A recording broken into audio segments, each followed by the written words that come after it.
The book of Proverbs gives us a unique glimpse into the wisdom passed down from a mother to her son, King Lemuel. These words are not just personal advice for an ancient king, but are timeless lessons for parents who want to guide their children in harmony with Jehovah's thinking. They show us how to teach our children to view sex, marriage, alcohol, and compassion for others in a balanced, scriptural way. Let us consider three vital lessons drawn from Proverbs chapter 31.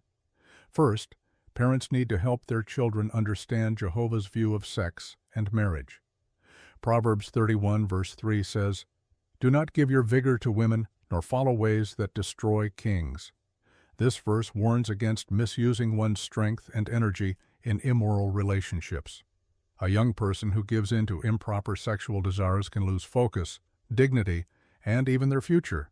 The warning is real, but notice also what verse 10 adds: "Who can find a capable wife?"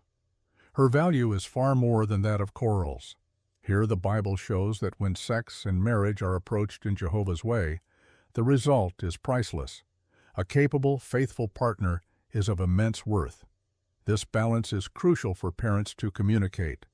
The Bible does not present sex as something shameful. On the contrary, scriptures such as Proverbs 5:18 and 19 describe intimacy within marriage as a joyful gift from God. Similarly, Song of Solomon 1:2 celebrates marital affection. Yet, many parents focus only on warnings. While it is true that scriptures such as 1 Corinthians 6:18 flee from sexual immorality, and James 1:14 and 15, which shows how wrong desires lead to sin, must be taught, there is a danger in overemphasizing the negative side. Some young ones, like the young woman from France named Corina, say that when parents only stress immorality, it leaves them with a distorted view, making them feel that sex itself is bad. On the other hand, a mother in Mexico named Nadia explained how she told her teens that sex is beautiful and natural, but that it has its proper place in marriage. She reminded them that this gift can bring joy or pain depending on how it is used. Parents who teach in this way give their children the whole truth. They help them see Jehovah's standards not as restrictions, but as loving protection that leads to happiness. Second, parents need to teach their children Jehovah's view of alcohol.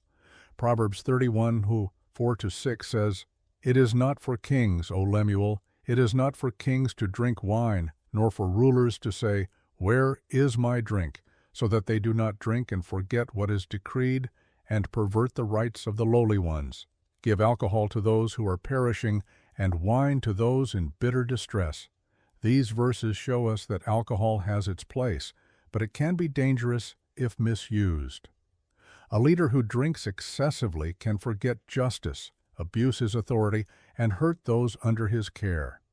Parents can take the initiative in discussing alcohol with their children. As one father in Britain did, we can ask our children what they think about drinking.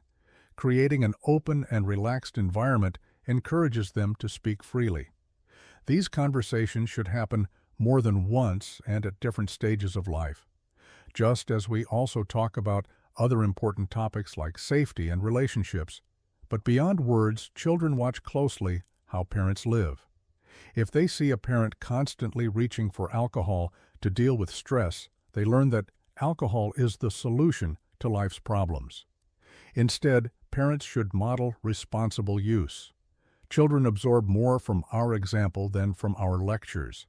Finally, parents need to instill in their children a spirit of compassion and justice, teaching them to help others as Jehovah does.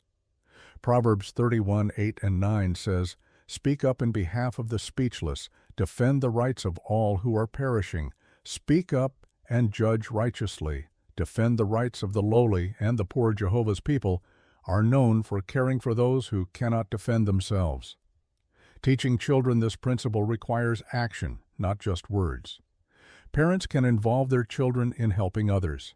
As Acts 20:35 reminds us, there is more happiness in giving than there is in receiving. And Luke 6:38 assures us that when we give, blessings return to us. And when we live by these instructions ourselves, we show our children that Jehovah's ways are always best, today and in the days to come.